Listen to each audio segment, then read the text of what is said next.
어느덧 추수감사절 예배를 드리는 때가 왔습니다. 다음 주일은 이 교회에서 추수감사절 예배로 드립니다. 한국 교회의 어떤 교회들이 추석 후에 추수감사절 예배를 드리는 교회들이 있습니다. 추수감사절을 11월 셋째 주일에 드리는 것은 미국 거니까 한국에 맞게 추석 후에 드리자 이런 얘기를 합니다. 실제로 그렇게 예배를 드리는 교회들이 많이 있죠. 그런데 우리나라 추석 때는 사실은 벼농사도 그렇고 많은 과일들이 아직 완전히 익기 전이고요. 사실 추석 지나고 난 다음에 많은 것들을 추수합니다. 그런 의미로 보면은 추수를 다 끝내고 난 다음에 추수감사절 예배를 드리는 이맘때쯤 괜찮다는 의미가 생깁니다. 미국 거기 때문에 따라하는 건 아니고요.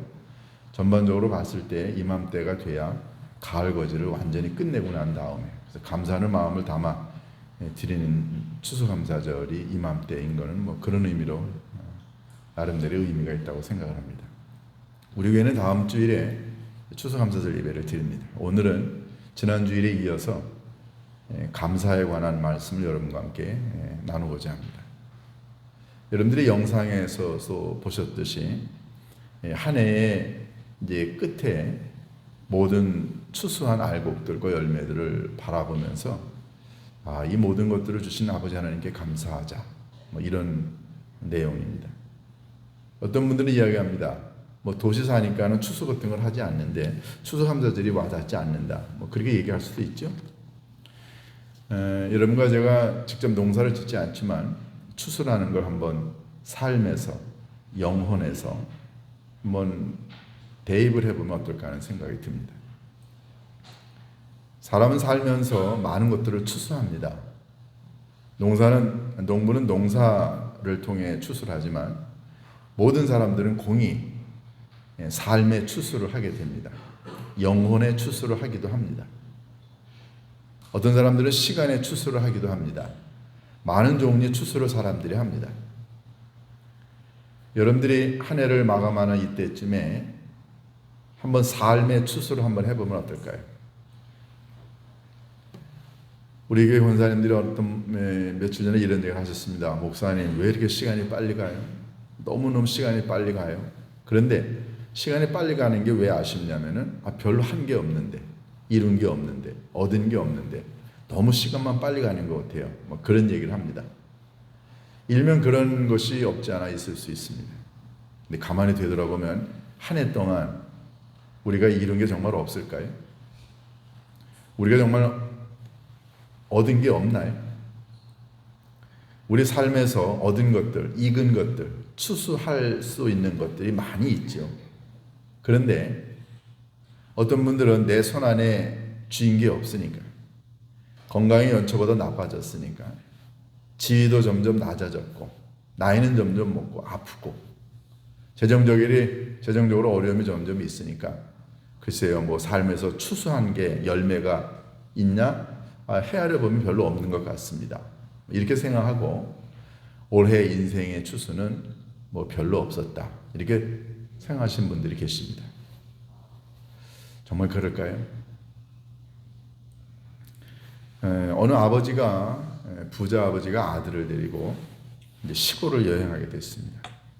아주 어렵게 사는 시골 마을 여행을 하게 됩니다. 이 아버지의 목적은 잘 살고 있는 자기 아들, 자기 집안에 대한 자랑, 그런 걸 하고, 그 다음에 어렵게 가난하게 사는 사람들은 왜 그렇게 살고 있는가, 이걸 좀 깨달으라고 이 부자 아버지가 아들을 데리고 이제 시골 가난한 곳에 여행을 하게 됐습니다. 여행을 마치고 돌아오면서 아버지가 아들한테 물었습니다. 아들아, 그래, 이번 여행이 어땠냐? 아들이 대답합니다. 아버지, 좋았어요. 그래, 네가 가만히 보니까 힘들고 어렵게 가난하게 사는 사람들은 왜 그렇게 사는지 네가 한번 볼 수 있었느냐? 그랬더니 맞아요, 봤습니다. 그래, 이번 여행을 통해서 깨달은 게 뭐야? 한번 말해볼래? 그랬더니 아들이 이렇게 얘기합니다. 우리 집에는 강아지가 한 마리밖에 없는데 시골에 와 보니까 집집마다 강아지, 많은 동물들 기르는 걸 봤어요. 우리 집은 이렇게 울타리가 이렇게 쳐져 있는데, 이 동네 오니까는 울타리가 없고, 우리 집은 울타리가 우리 집을 보호했는데, 시골에 오니까 울타리 대신에 옆집에 있는 사람들이 서로를 보호해 주는 걸 봤습니다. 우리 집에는 뒷마당에 커다란 수영장이 있는데, 이 동네 와 보니까 수영장 대신에 그냥 계곡에서 그냥 그 맑은 물이 계속 흘러나오는 그걸 봤습니다. 우리 집에는 우리 집 울타리에 멋진 아주 비싼 등이 있는데, 이 동네에 와 보니까 이 사람들에게는 하늘빛이 등불이었어요. 우리 집은 일정한 구역에 작은 땅이 있는데, 이 동네 사람들은 보니까 온 들판이 자기네들 정원이었습니다. 우리 집은 마트에 가서 비싼 식재료를 사다가 음식을 해 먹는데, 이 사람들은 보니까 다 자기네 집에서 길러서 그냥 지천이다 먹는 게였어요. 아버지가 이 아들의 말을 듣고 할 말이 없었어요. 그러면서 이 아들이 이런 얘기를 합니다. 아버지, 고맙습니다. 나로 하여금 우리의 집이 얼마나 가난하고 이 상대적으로 우리 집과 비교도 되지 않는 이 시골 사람들이 얼마나 풍요롭고 평안하고 행복하게 살아가는가를 깨닫게 됐습니다. 아버지, 고맙습니다. 아버지의 시각과 아들의 시각이 이렇게 달랐죠. 아버지의 시각은 부자고 가진 것 많고 멋진 집에 사니까 자기네들이 행복하고 부자라고 생각했지만, 그런 시각을 갖고 있었지만 아들의 시각은 그게 아니었죠. 같은 사건이나 같은 시간과 같은 환경을 놓고도 사람들이 보는 시각에 따라서 이렇게 다를 수 있다는 거죠. 여러분들은 어떠세요? 이제 한 해를 정리하고 그리고 삶의 추수를 생각하는 이 계절에 여러분들은 추수할 게 많이 있나요? 아니, 감사할 수 있는 내용이 여러분들에게 있나요? 그러니까 어떤 면으로 우리들의 삶을 바라보느냐에 따라서 우리들의 삶에 추수할 것이 있느냐 없느냐가 결정이 나고요. 어떤 시각으로 바라보느냐에 따라서 나는 행복하고 나는 멋진 사람인가, 아니면 나는 형편없는 사람인가, 이게 결정이 납니다. 그러니까 모든 건 보는 시각, 태도 너무너무 중요하죠. 우리가 읽은 이 본문은 사도 바울이 빌립보 교회에 보낸 편지 가운데 마지막 부분입니다. 사도 바울이 빌립보 지역에 전도한 것은 두 번째 전도 여행 때였습니다. 아마 주후 51년경이었을 거라고 보죠. 사도 바울이 두 번째 전도 여행 때 이 빌립보 지역을 방문하게 됐는데요. 이 빌립보 지역은 지금의 어디냐면은 지금의 그리스 동북부 끝쪽입니다. 거기서 조금만 더 가면은 보스포러스 해협이 나오고요. 그 해협을 건너가면은 지금의 터키, 이스탄불 쪽에 나옵니다. 사도 바울이 2차 전도 여행 때 이곳을 들러서 처음으로 현재 유럽의 첫 번째 교회를 세우게 됩니다. 루디아라고 하는 여인과 몇몇 여자들이 이 빌립보 지역의 안식일 때마다 강가에 모여서 기도하고 있다는 것을 들었어요. 그래서 바울이 그 여인들을 중심으로 해가지고 빌립보 지역에 기도처를 만듭니다. 그게 이제 나중에 교회로 발전하게 됐죠. 그게 빌립보 교회입니다. 그게 주후 51년경에 그렇게 해서 기도처가 만들어지고 그 여인들 중심으로 해서 이제 빌립보의 교회가 만들어집니다. 사도 바울이 이 편지를 쓸 때에는 그가 로마 감옥에 있었을 때였어요. 그러면 약 10년에서 11년 후입니다. 그런데 이 빌립보 교회와 사도 바울은 아주 깊은 연관이 있어요. 왜냐하면 사도 바울이 전도 여행을 하는 동안에 이 빌립보 교회 교인들의 굉장히 많은 도움을 받았습니다. 첫 번째 도움이 물질적인 도움이었어요. 빌립보 교회 성도들이 사도 바울의 전도 여행을 위해서 선교 헌금을 모금해서 이 사람 저 사람을 통해서 사도 바울을 도왔습니다. 그런데 어떤 경우에는 사도 바울이 어느 지역에서 선교를 하고 있는지 알 수가 없어요. 그래 끊어진 때도 있었습니다. 어떤 경우에는 예루살렘에서 이제 로마로 압송이 되어서 재판받으러 가는 기간 동안 뭐 배 타고 뭐 하루 이틀 간 게 아니니까요. 몇 개월 걸려가지고 그럴 때는 끊어져서 더 이상 선교금을 보낼 수가 없었습니다. 그런 때를 제외하고는 10년 넘게 빌립보 교회는 사도 바울의 든든한 선교 후원자였습니다. 그런데 사도 바울의 입장에서는 빌립보 교회가 재정 후원만 한 게 아니라 빌립보 교회 교인들이 눈을 감고 기도할 때마다 사도 바울을 가슴에 담고 품고 염려해주고 기도해주고 위로해주고 축복해 주었어요. 이걸 사도 바울이 이걸 알고 있었습니다. 너무너무 마음이 좋았죠. 자기에게 선교 후원금을 보내준 것뿐만 아니라 이렇게 가슴에 자기를 품고 기도해준 빌립보 교회에 대한 고마움, 감사하는 마음을 담아서 편지를 쓴 게 빌립보서고 그 4장, 오늘 우리가 읽은 부분이 특별히 감사의 내용을 담고 있습니다. 그러면서 사도 바울은 당신들이 나에게 물질적인 후원만 해줬기 때문에 내가 다시 이렇게 후원해달라고 편지 쓰는 게 아니고 내가 너무너무 고맙고 감사해서 당신들을 통해서 내가 정말 만족하는 자족의 비결을 배우게 되었다. 이런 간증도 합니다. 그게 오늘 우리가 읽은 내용이고요. 이 내용 가운데 가장 핵심적인 내용이 우리가 잘 알고 외우고 좋아하는 기절, 빌립보서 4장 13절, 내게 능력 주시는 자 안에서 내가 모든 걸 할 수 있다라고 하는 이 고백이 나옵니다. 그런데 많은 분들이 오해하죠. 이 본문만 딱 따가지고 내게 능력 주시는 예수 그리스도 안에서는 내가 모든 걸 할 수 있다라고 하는 이 규절을 예수님이 내게 능력 주시면 나 모든 걸 할 수 있다 이렇게 해석을 하지만 실제로 이 4장 13절은 10절, 11절, 12절을 이해하지 않으면 이 규절은 13절은 전혀 엉뚱한 방향으로 이해합니다. 그렇기 때문에 10절부터 12절에 대한 완벽한 해석이 있어야 13절의 의미를 정확하게 압니다. 그 의미가 뭘까요? 오늘 여러분과 함께 듣고자 합니다. 먼저 사람들이 땅에서 살아가는 동안에 만족할 줄 아는 사람, 여러분 이 사람은 행복한 사람입니다. 여러분 돈이 아무리 많아도 만족하지 못하면 그 사람은 거지입니다. 불행한 사람이죠. 그런데 돈이 없어도 가난해도 만족하면 그 사람은 부자죠. 제가 모두에 말씀드렸던 아버지와 아들의 여행 가운데 아버지는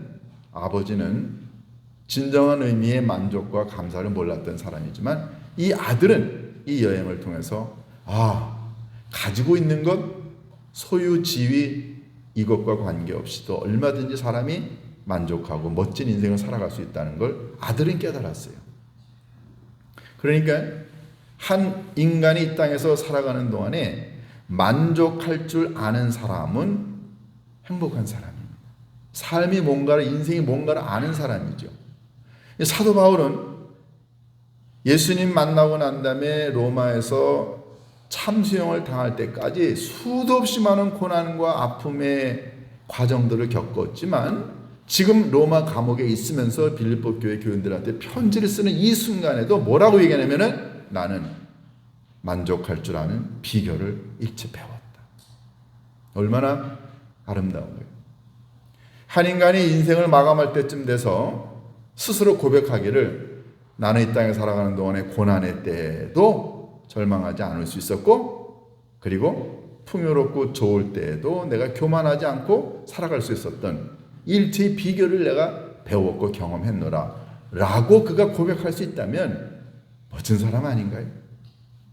근데 어떤 사람은 많은 거 소유하고 지위도 높았는데 죽을 때쯤 돼서 안타깝고 아쉽고 불행했다라고 한다면 인생 헛산 거 아닌가요?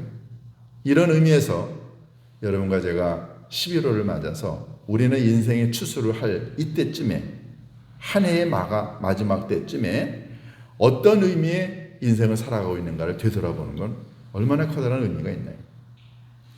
첫 번째, 여러분과 제가 이 땅에 살아가는 동안에 정말로 만족한, 자족하는 그리고 행복한, 감사하는 인생을 살아가려면 누군가가 우리를 가슴에 품고 기도해주고 위로해주고 격려해주고 칭찬해주고 도움을 줄 수 있는 사람이 있을 때 그 사람은 아름다운 삶을 살아 같다고 이야기할 수 있습니다.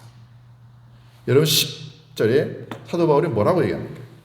10절에서 이런 얘기를 합니다. 내가 주 안에서 크게 기뻐함은, 이 말을 다른 말로 바꾸면 내가 주 안에서 크게 감사함은 너희가 나를 생각하던 것이 이제 다시 싹이 남이니 너희가 또한 이를 위하여 생각은 하였으나 기회가 없었다. 이 말은 뭔가요? 사도 바울의 선교 여행을 빌립보 교회가 돕다가 이 끊어져 가지고, 요즘처럼 무슨 인터넷도 없고 아무것도 없었을 때 연결이 안 되면 선교 헌금을 보낼 수가 없었어요. 그렇게 잠시 생각은 했지만 끊어졌다가 다시 너희들이 이걸 불리듯 하는구나. 사도 바울이 정말로 첫 번째 감사하고 행복한 의미 있는 인생을 살아왔다고 고백하게 된 첫 번째 이유는 빌립보 교회 교우들이 자기를 가슴에 품고 기도해주고 도와주고 염려해주는 이런 아름다운 사람들이었고, 자기가 그 대상이었음을 감사하는 거예요. 자, 이걸 좀 우리들의 삶으로 한번 연결을 지어볼까요? 만약에 누군가가 여러분을 가슴에 품고 매일 하나님께 기도합니다. 하나님, 그 집사님, 그 장로님, 하나님 지켜주시고 보호해주시고 그의 필요를 채워주시고 그를 강하고 능하신 팔로 인도해 주시고 그가 잘 되게 해주시고 그가 하나님의 도구가 되어 쓰임받는 사람이 되게 해주십시오. 누군가가 여러분의 이름을 놓고 매일 하나님께 나와 기도한다고 한다면 여러분은 행복한 사람 아닌가요? 멋진 사람 아닌가요? 여러분들이 저를 위해 그렇게 기도해 준다고 제가 믿습니다. 그러니까 저 자신을 생각하기만 하면은 수백 명은 아니어도 적어도 우리 교우들만큼은, 오늘 우리 홍경희 집사님이 기도 가운데서 언급했듯이 담임 목사를 위해 기도하고 염려해주고 관심 가져주고 도와주고, 제가 여러분의 기도 때문에 제가 존재하니까 저는 어떤 사람인가요? 저 행복한 사람입니다. 그런데 만약에 아무도 나를 위해 염려해주고 기도해주고 도와주고 협조하거나 위로해주는 사람이 없다고 한다면 나는 어떤 사람이에요? 이 껍데기 아닌가요? 여러분, 정말로 삶의 추수를 할 때, 나는 알곡이 많은 인생이었어, 나는 열매가 많은 인생이었다라고 스스로 자기의 열매를 볼 수 있는 사람 누군가요? 손 안에 뭐가 있는 사람이 아니고요, 누군가가 내 주변에 있는 사람들이 그렇게 나를 생각해주고 나를 위해 기도해주고 염려해주고 도와주고 사랑해주고 아껴주는 사람, 그런 사람이 내 주변에 많으면 그 사람은 삶의 열매가 가득한 사람입니다. 한번 객관적으로 한번 생각해 보세요. 여러분 개인을 위해서 그렇게 염려하고 기도해주고 도와주는 사람이 몇 사람이 있나요? 몇 사람이 있어요? 그런 사람이 많으면 많을수록 그 사람 멋진 사람입니다. 그러니까 사도 바울이 10절에 내가 주 안에서 크게 기뻐하는 것은, 내가 주 안에서 이렇게 감사하는 이유는 너희가 나를 생각하던 것이 이제 다시 불릴 듯 일어난다. 불릴 듯 일어난다. 너무너무 멋지잖아요. 그래서 한 인생이 이 땅에서 살아가는 동안에 정말로 기쁘고 감격하고 감사하고 의미 있는 인생을 살아가려면 누군가의 마음속에 그 사람이 있어야 합니다. 그런데 반대로요, 우리가 그 사람을 생각할 때마다 아유 지겨워, 나 그 사람 생각도 하기 싫어, 그 사람이 잘 되든 죽이 되든 나 관심 없어. 만약에 우리가 누군가에게 그런 존재라고 한다면 그 사람이요, 인생의 열매 쭉정입니다. 인생 잘못 사는 거죠. 그 사람은 감사할 수 있는 조건이, 기뻐할 수 있는 조건이 없는 사람이죠. 그러니까 사도 바울은 전도 여행을 하면서 수도 없이 많은 고난과 아픔과 역경이 있었음에도 불구하고 많은 사람들이 사도 바울을 염려해주고 기도해주고 관심 가져주고 도와주려고 하는 사람이 도처에 있었기 때문에 사도 바울은, 이 사람은 행복한 사람이었습니다. 멋진 사람이었다는 거죠. 여러분과 제가 한 해를 이렇게 마감하는 이 즈음에 우리들의 인생을 되돌아보면서 과연 얼마나 많은 사람들이 나를 그렇게 가슴에 품고 기도하고 도와주고 애쓰고 하는가. 그런 사람이 우리에게 많으면 많을수록 내가 진심으로 행복하고 의미 있는 사람이라는 것. 이게 그 사람에게 삶의 만족을 가져다주는 첫 번째 비결. 여러분과 제가 배울 수 있게 되기를 바랍니다. 두 번째는요. 사도 바울은 11절에 이런 얘기를 합니다. 내가 궁핍함으로 말하는 것이 아니라 어떠한 형편인지 나는 자족하기를 배웠다. 여기에 신약 성경에 유일하게 첫 번이자 마지막으로 사용된 단어가 나옵니다. 그게 바로 자족의 비결을 배웠다. 나는 자족하기를 배웠다. 이 자족이라고 하는 단어 헬라어로 아르케스라고 합니다. 아우타르게스. 아우토라는 단어가 스스로 자기 자신이라는 뜻이에요. 그 다음에 아르케인이라고 하는 단어하고 섞여져 있어요. 근데 아르케인은 무슨 뜻이냐면은 만족한 또는 넘치는 충분한 이라는 뜻이에요. 그러니까 자족이라는 말은 자기 스스로 만족하는, 자기 스스로 충분한 이런 뜻이에요. 이게 신약 성경에 여기서밖에 사용되어지지 않습니다. 사도 바울은 자기 스스로가 만족하고 충분한 비결을 배웠다는 거예요. 여러분 이게 놀랍지 않습니까? 그러니까 만족의 비결은 내 손 안에 뭐가 있느냐, 내가 어떤 지위에 있느냐, 상황과 조건에 의해서 내가 자족하는 게 아니고요. 안에서부터 나온다는 거예요. 스스로 안에서부터 나온다는 거죠. 그러니까 사도 바울은 매 맞고 파선당하고 그리고 뱀한테 물리고 감옥에 갇히고 돌에 맞고 수도 없이 많은 고난과 아픔이 있었지만 그때도 사도 바울은 기뻤어요. 만족했어요. 왜요? 상황이 자기에게 만족과 감격을 가져다 주는 게 아니라 마음속에서 감사와 자족의 힘이 나온다는 걸 깨달았기 때문에 그렇습니다. 빌리 그레이엄 목사님이 자서전을 쓰셨죠. 그 자서전 가운데 나오는 이야기입니다. 빌리 그레이엄 목사님 네 분이 카리브해의 어느 섬에 엄청난 부자의 초대를 받아서 이제 그 섬을 가게 됐어요. 이분과 점심 약속을 하고 난 다음에 그분의 집을 방문했는데 가봤더니 집이 그냥 어마어마하더랍니다. 갔더니 이 주인이 나오는데 같이 점심을 먹으면서 주인이 이런 얘기를 합니다. 목사님, 저요. 내가 가고 싶으면 어디든지 갈 수 있는 내 자가용 비행기도 있고 내 자가용 헬리콥터도 있습니다. 그리고 100명이 넘게 탈 수 있는 이 어마어마한 요트도 내게 있어요. 나는 내가 하고 싶은 거 사고 싶은 거 다 할 수 있습니다. 그런데 내 나이 75세 내 인생을 되돌아보면 나는 한 번도 행복한 적이 없었어요. 한 번도 내 인생에서 감사한 적이 없었습니다. 그러면서 하는 말이 목사님, 나는 내 인생을 헛살았어요. 나는 불행한 사람입니다. 이러면서 울더라는 거예요. 빌리 그레이엄 목사님이 그분의 말을 듣고 놀랐어요. 아니 그렇게 가진 게 많은데 그런데 평생을 살면서 한 번도 만족해보고 감사하지 못했고 그래서 자기 자신은 불행한 사람이라고 이야기하는 이 사람을 보면서 안타까웠어요. 그래서 목사님이 그분을 위해 기도해 줬죠. 그분이 목사님의 기도를 듣고 진정한 행복과 감사와 만족은 물질에서 오는 게 아니고 예수 그리스도를 통해서 오게 된다는 사실을 순간적이지만 그분이 깨닫고 감사의 기도를 드렸습니다. 그리고 이제 목사님이 점심식사를 하고 난 다음에 본래 이 섬에서 만나기로 했던 영국 선교사님 찾으러 갔어요. 오후가 됐습니다.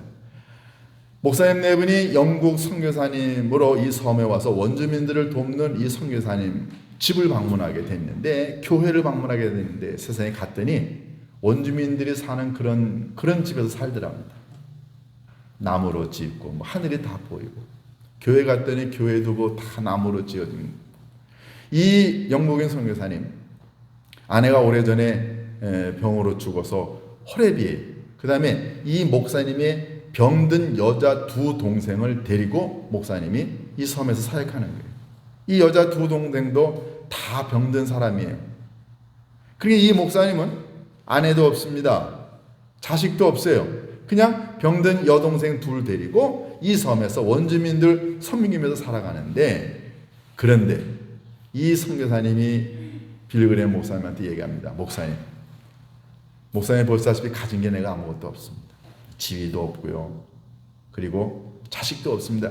내가 가진 게 아무것도 없어요. 그런데 저는 이 세상에 어느 누구와도 비교할 수 없을 정도로 나는 행복한 사람입니다. 난 너무너무 하나님께 감사합니다.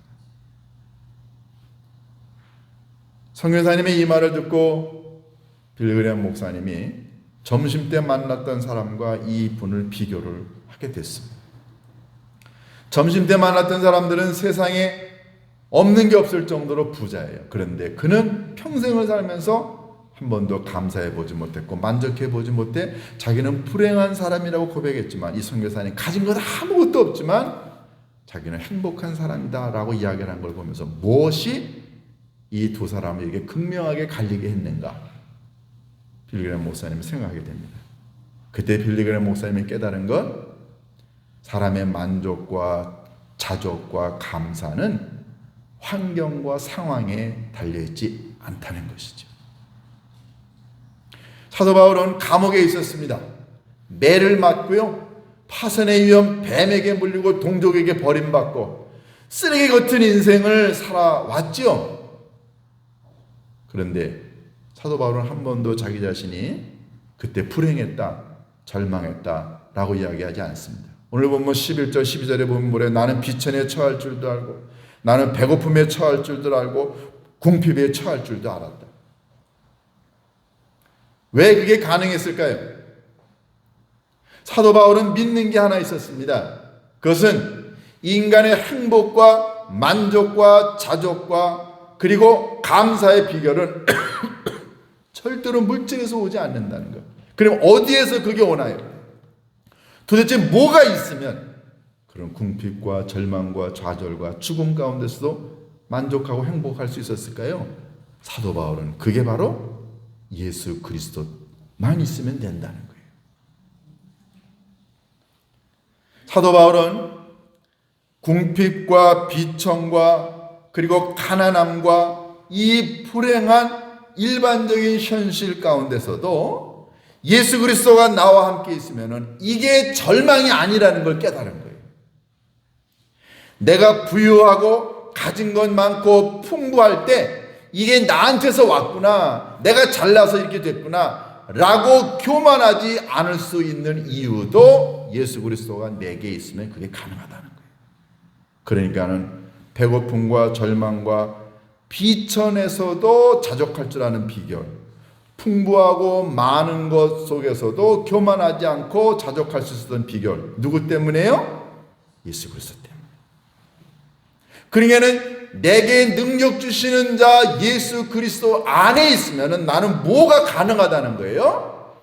만족하고 자족할 줄 아는 비결을 배우게 된다는 거예요. 그러니까 13절은 10절부터 12절까지의 내용을 이해하지 않으면 13절은 전혀 다른 의미로 해석을 하게 됩니다.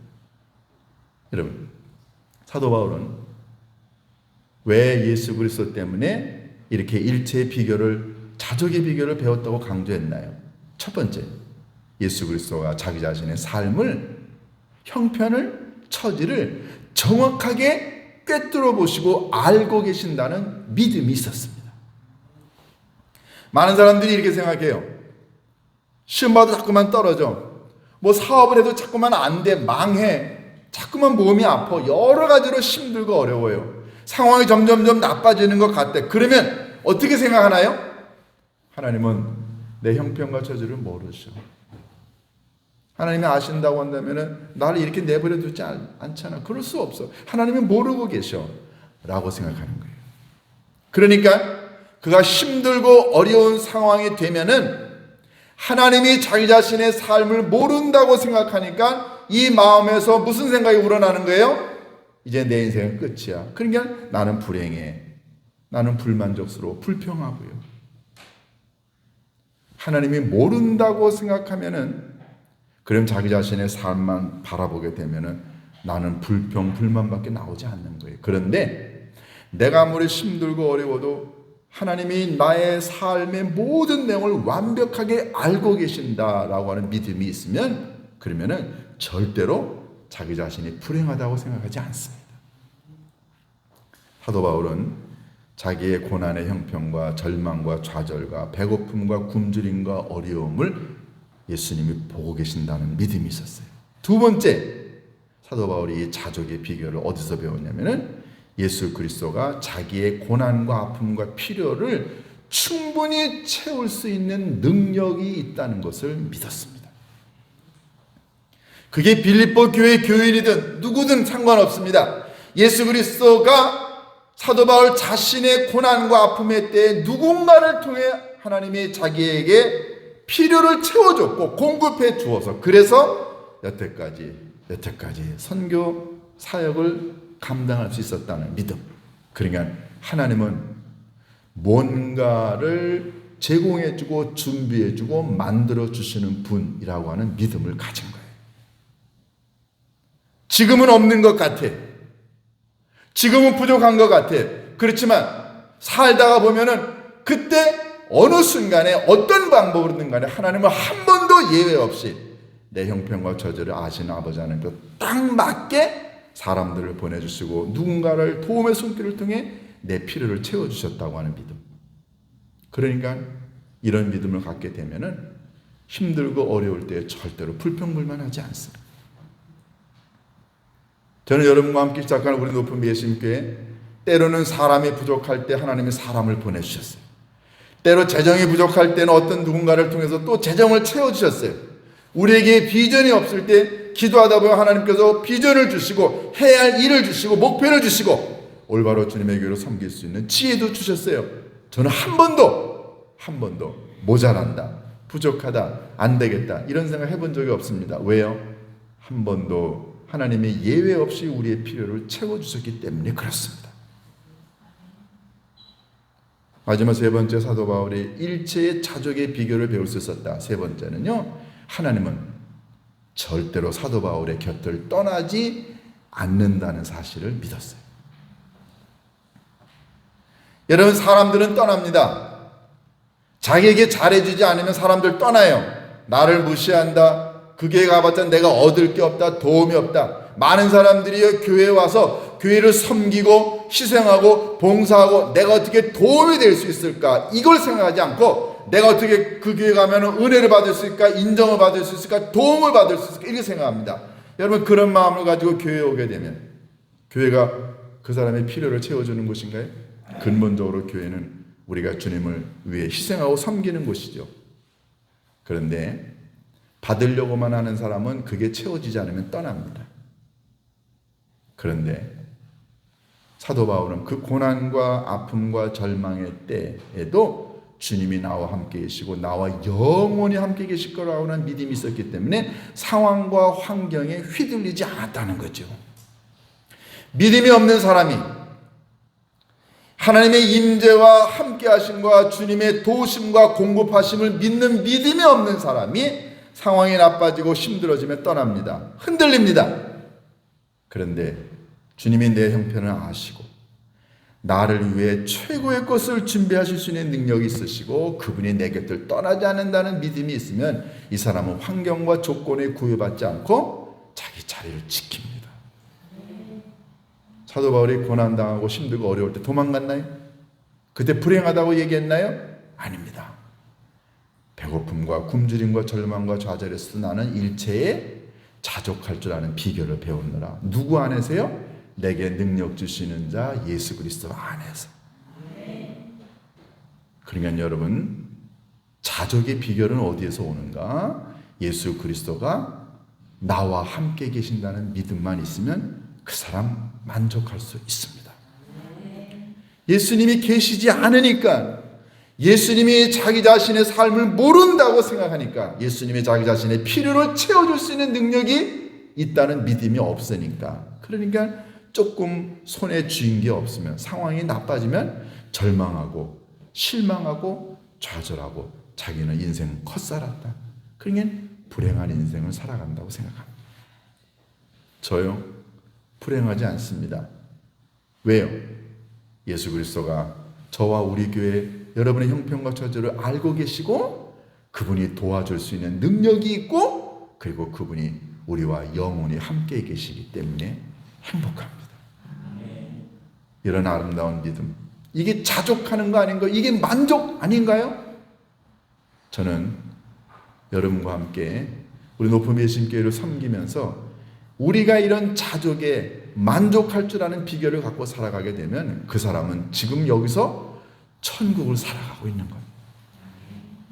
여러분과 저의 우리 높은 예수님교회가 이런 자족할 줄 아는 믿음의 사람들 때문에 이 공동체가 천국이 될 수 있기를 주님의 이름으로 축원합니다. 기도하십니다. 고마우신 아버지 하나님,